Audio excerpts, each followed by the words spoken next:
I count 4,216 warships. All of them are dreadnought class or larger. Breckness stared at the screen. The human ships were beautiful in a terrible way. They were designed for one purpose only, and that purpose was death. He had commanded warships his entire life. He knew what he was looking at. He was looking at the end of everything he thought he knew. On Earth, President Beek Soman stood in a broadcasting room beneath the presidential palace. She was 63 years old, with silver hair and eyes that had seen her world humiliated for too long. Behind her was the flag of United Earth, and beside her stood Defense Minister Chum Sunwoo. A red light turned on. She was now speaking to every screen, every radio, every communication device in the galaxy. For 300 years, she began, humanity has endured. We came to the stars full of hope and wonder. We wanted to join the great civilizations of the galaxy. We wanted to learn from you, to grow with you, to be your friends. She paused, and her expression hardened. Instead, you laughed at us. You restricted our technology. You claimed our resources. You treated us like children who should be grateful for whatever scraps you threw our way. And when we asked for basic consideration, basic respect, basic protection for our people, you laughed. President Beek stepped closer to the camera. You thought our patience was weakness. You thought our kindness was stupidity. You thought our smiles meant we had accepted our place at the bottom of your hierarchy. She smiled then, and it was not a kind smile. We let you believe that. For 300 years, we let you believe exactly what you wanted to believe. And while you were laughing, we were building.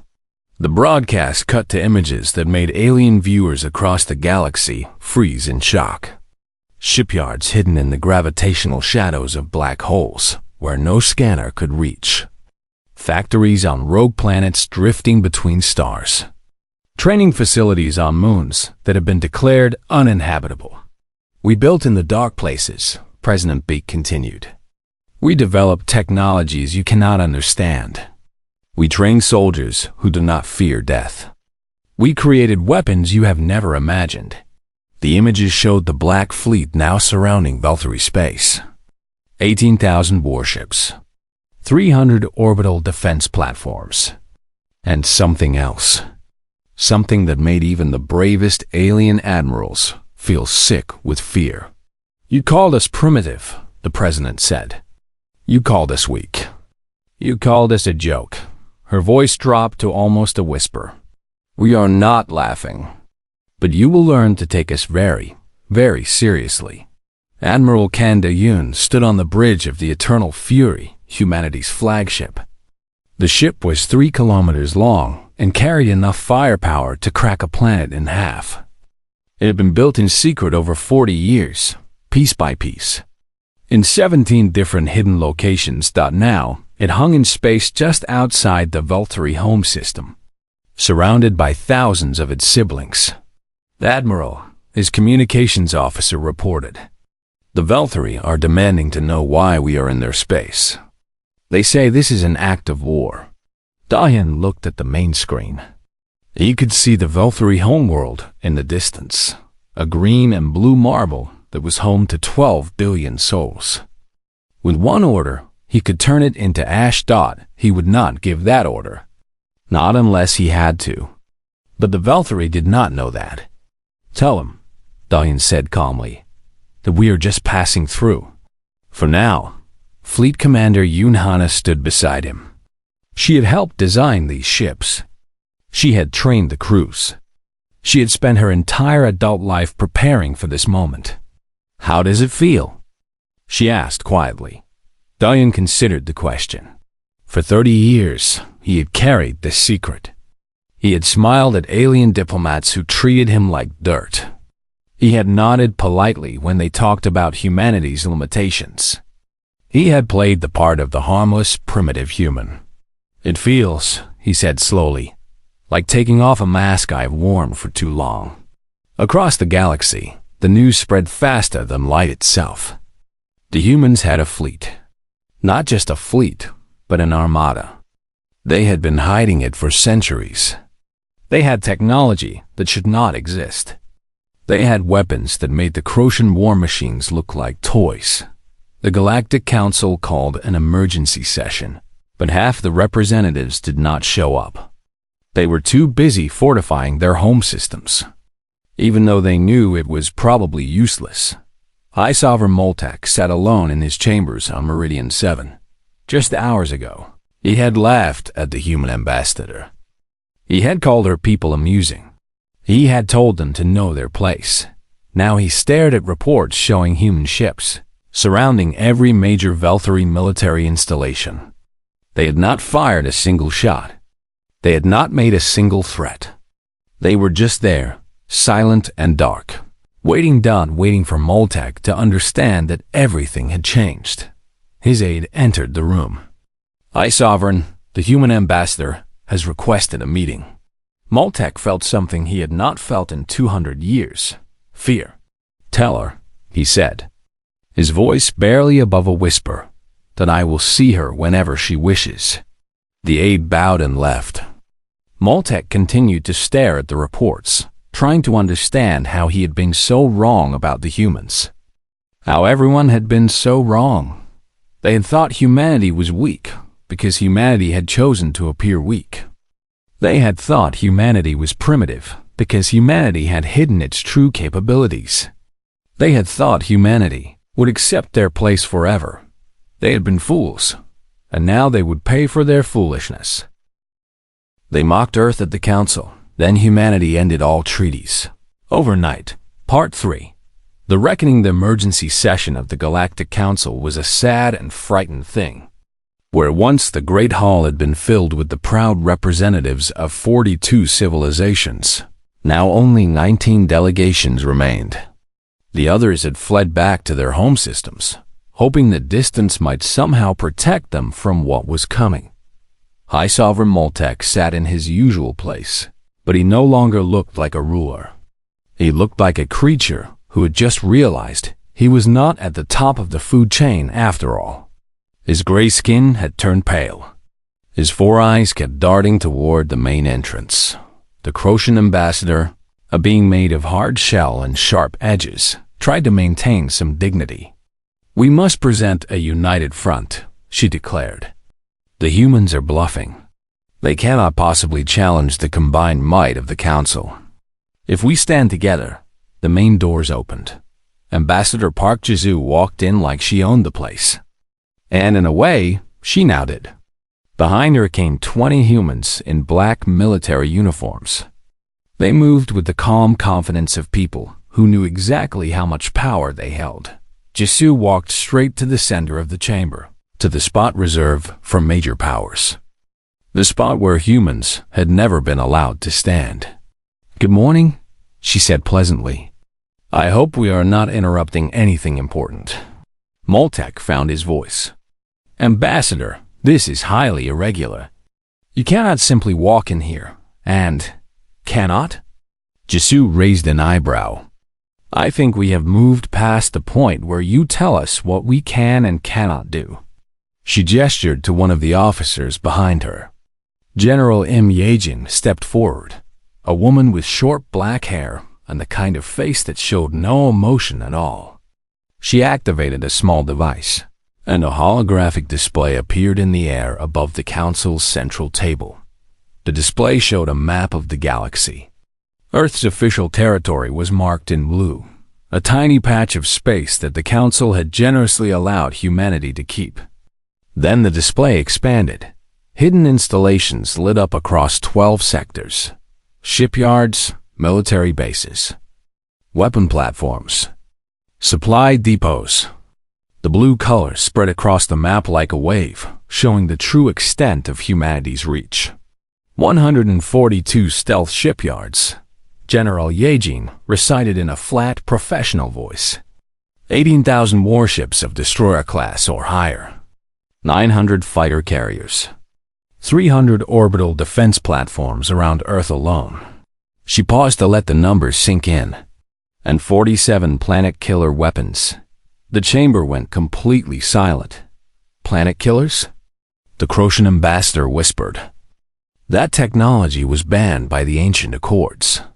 No one has built planet killers in 10,000 years. We were not part of the ancient Accords, Jisoo said simply. We were not part of most of your agreements, except the ones that kept us weak and poor and dependent on your goodwill.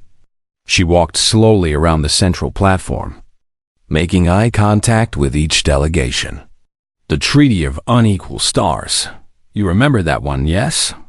The treaty that limited our military to 47 defensive vessels. The treaty that banned us from developing our own hyperspace technology.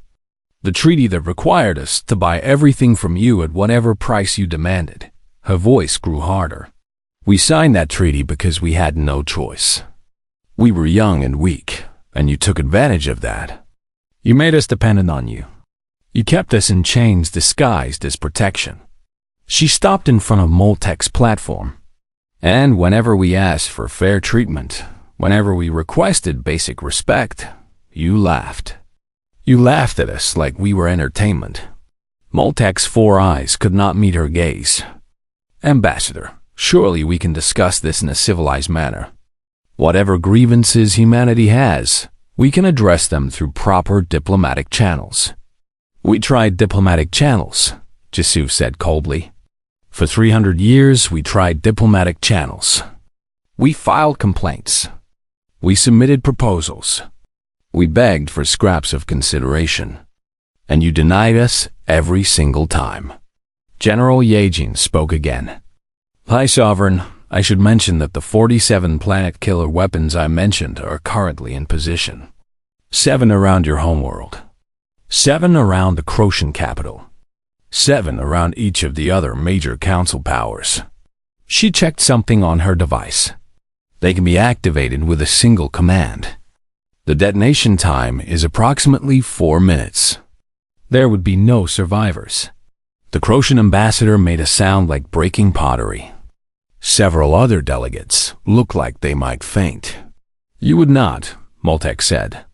You would not destroy entire worlds. Billions of innocent lives. No, Jisoo agreed. We would not. Because unlike you, we do not believe in punishing the innocent for the crimes of their leaders. She turned to address the entire chamber. But you need to understand something. For 300 years, you have treated humanity like we were nothing. Like our lives did not matter. Like our suffering was entertainment. You need to understand that we could end you. All of you. In a single day, we could turn every major civilization in this galaxy into ash and memory. Her voice softened, but somehow that made it more frightening. We choose not to. But that is our choice.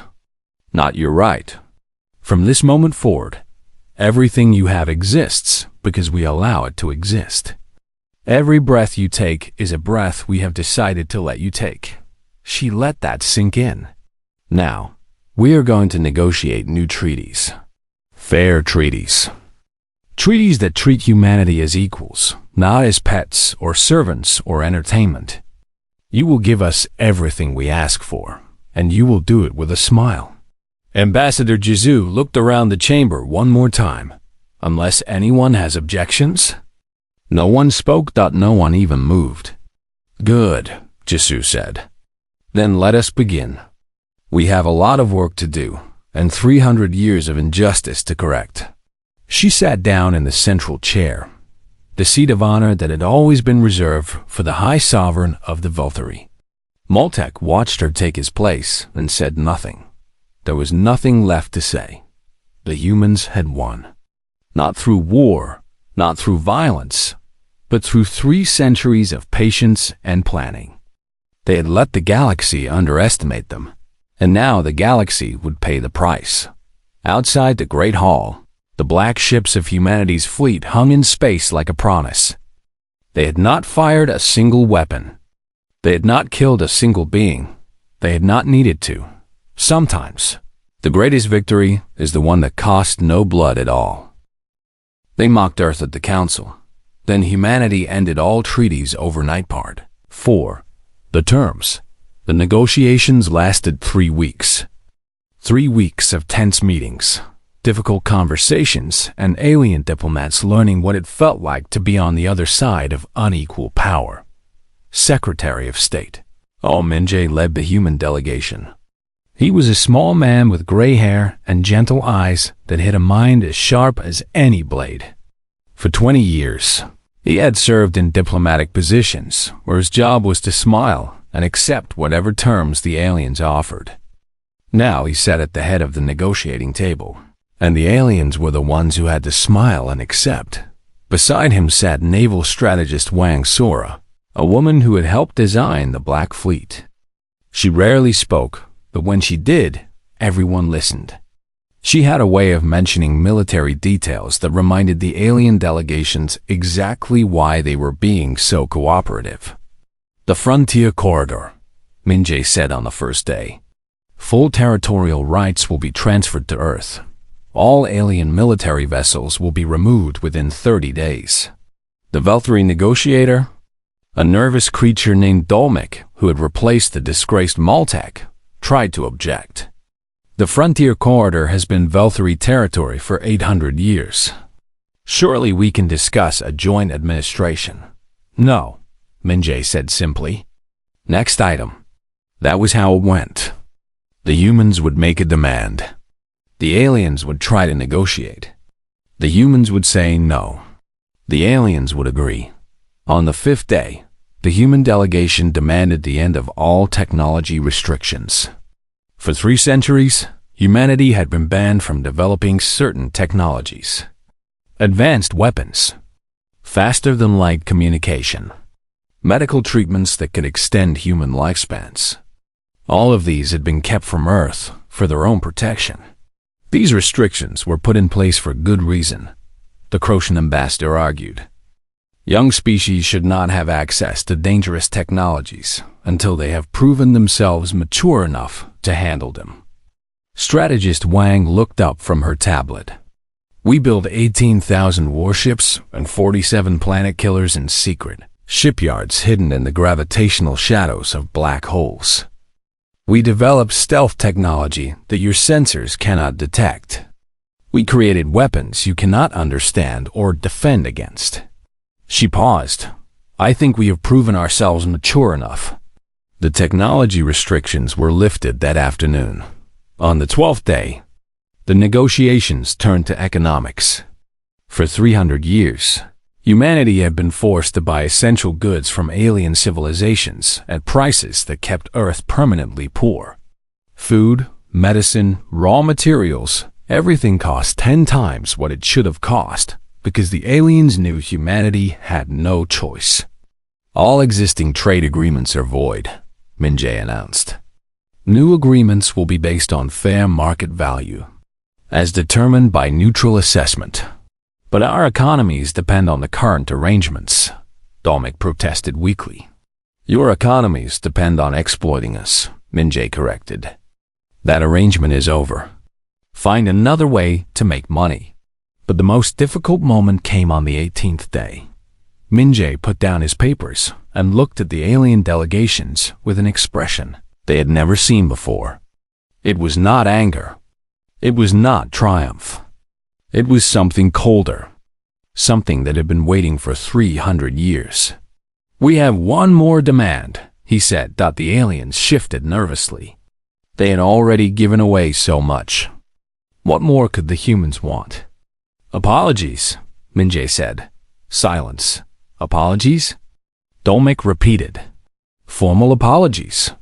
From every species that participated in the mockery of Ambassador Park at the Council Assembly 3 weeks ago.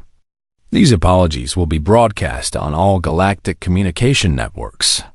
Every being in the galaxy will see them. The Croatian ambassador stood up. Her hard shell seemed to bristle. You cannot be serious. You want us to humiliate ourselves in public? After everything we have already agreed to? You humiliated us for 300 years, Minje replied calmly. You laughed at our ambassador in front of the entire galaxy. You called us primitive. You called us weak. You called us entertainment. He leaned forward. Now you will apologize. You will admit that you were wrong. And you will do it where everyone can see. And if we refuse, Strategist Wang touched her tablet. Admiral Kang reports that the fleet is ready for any order, including the order to demonstrate what our planet-killer weapons can do. Perhaps a small, uninhabited moon in the Crocian system? Just as an example, the Crocian ambassador sat back down. When would you like us to record these apologies? She asked quietly. The apologies were broadcast 3 days later. On Earth, billions of people gathered to watch. In Seoul, in Jakarta, in Cairo, in Buenos Aires, in cities and villages and space stations across human territory. Everyone stopped what they were doing to see this moment. High Sovereign Moltec appeared on screen first. He looked old and tired, like a creature who had finally realized that his power had always been an illusion. I speak to the people of Earth, he said. I speak to all humanity. For 3 centuries, my people have treated your species with contempt.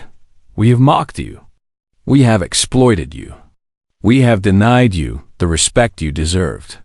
He paused, and something like genuine shame crossed his alien face. We were wrong. You are not primitive. You are not weak.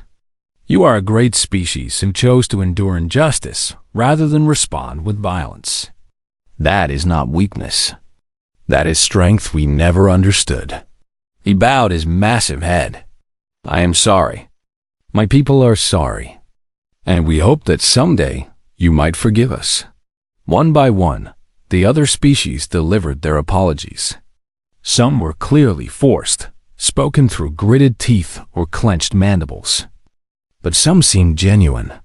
Some alien leaders looked at the camera and spoke with real regret in their voices. President Beek watched from her office in Seoul. Defense Minister Chun Sung-moo stood beside her, a glass of wine in his hand. Some say we have gone too far, he said, that we have made enemies of everyone. They were always our enemies, Beek replied. They just pretended to be our friends while they robbed us blind and laughed at our suffering. She took a sip from her own glass.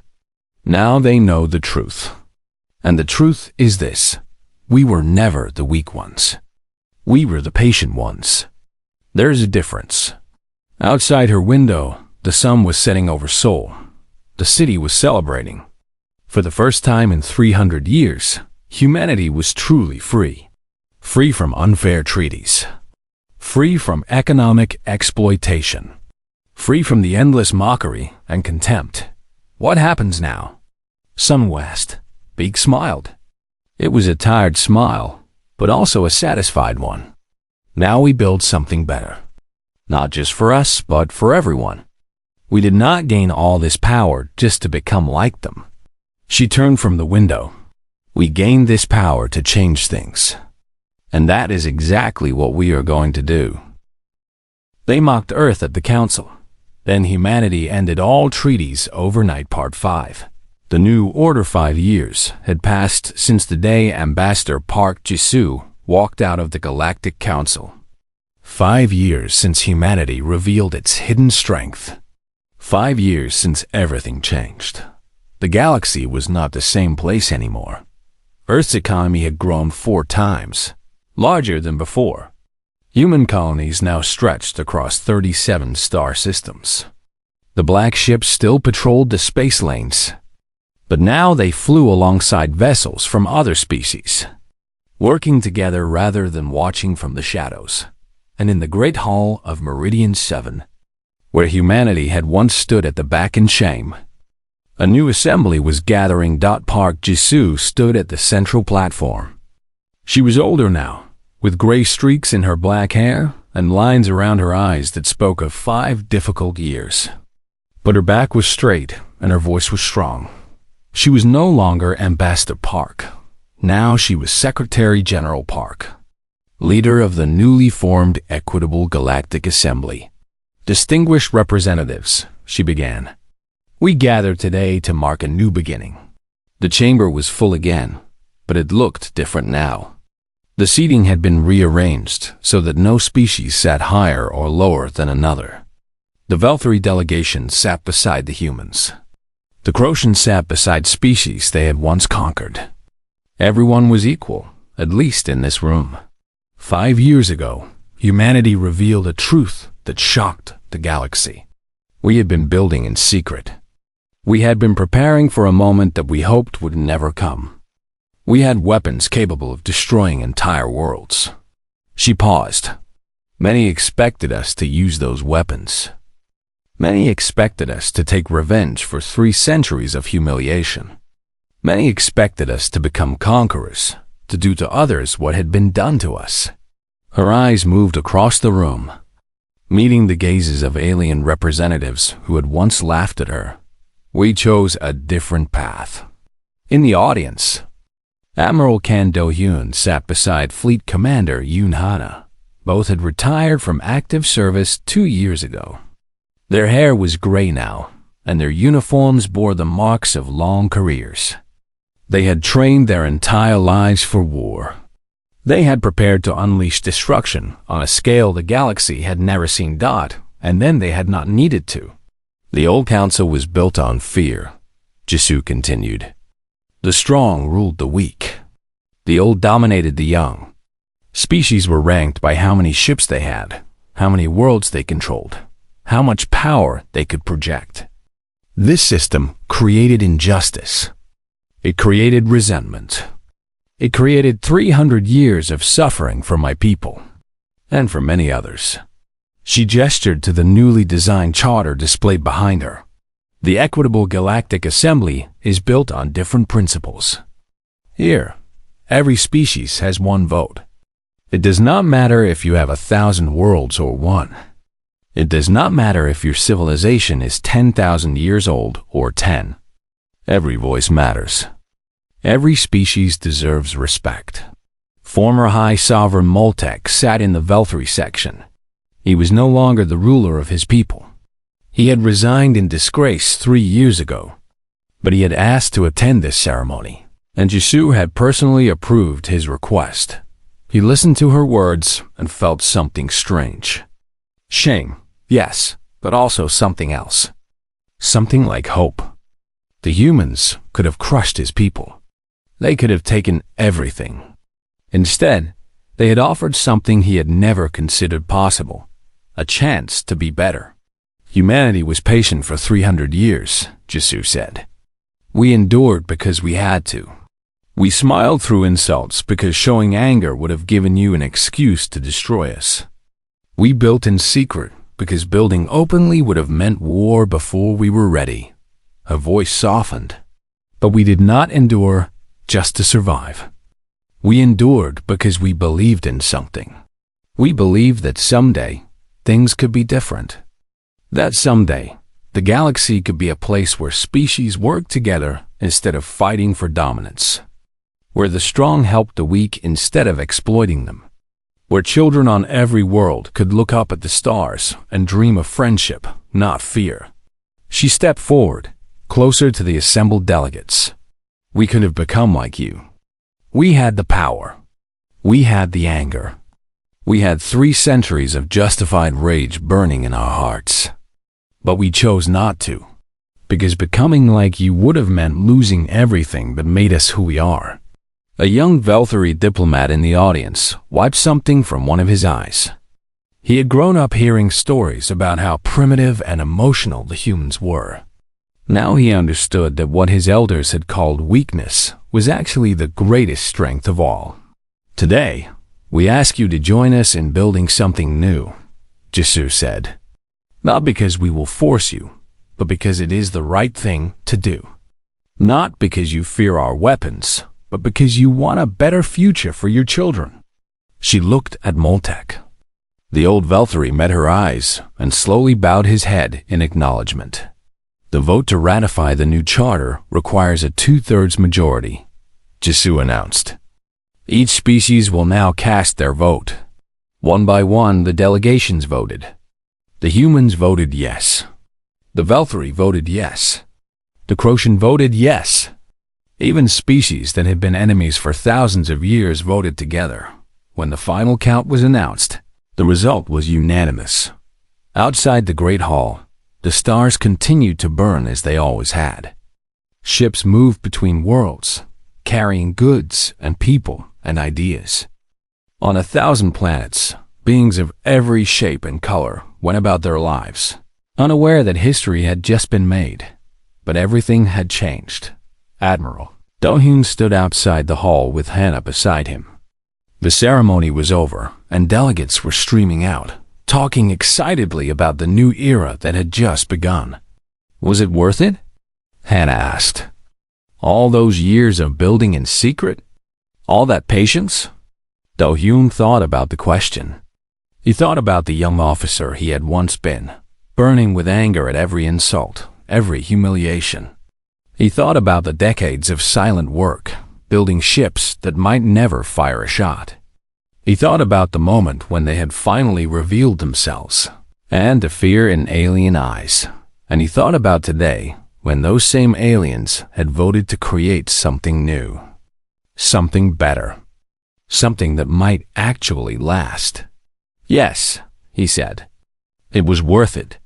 On a small blue world orbiting an unremarkable yellow star, a child looked up at the night sky.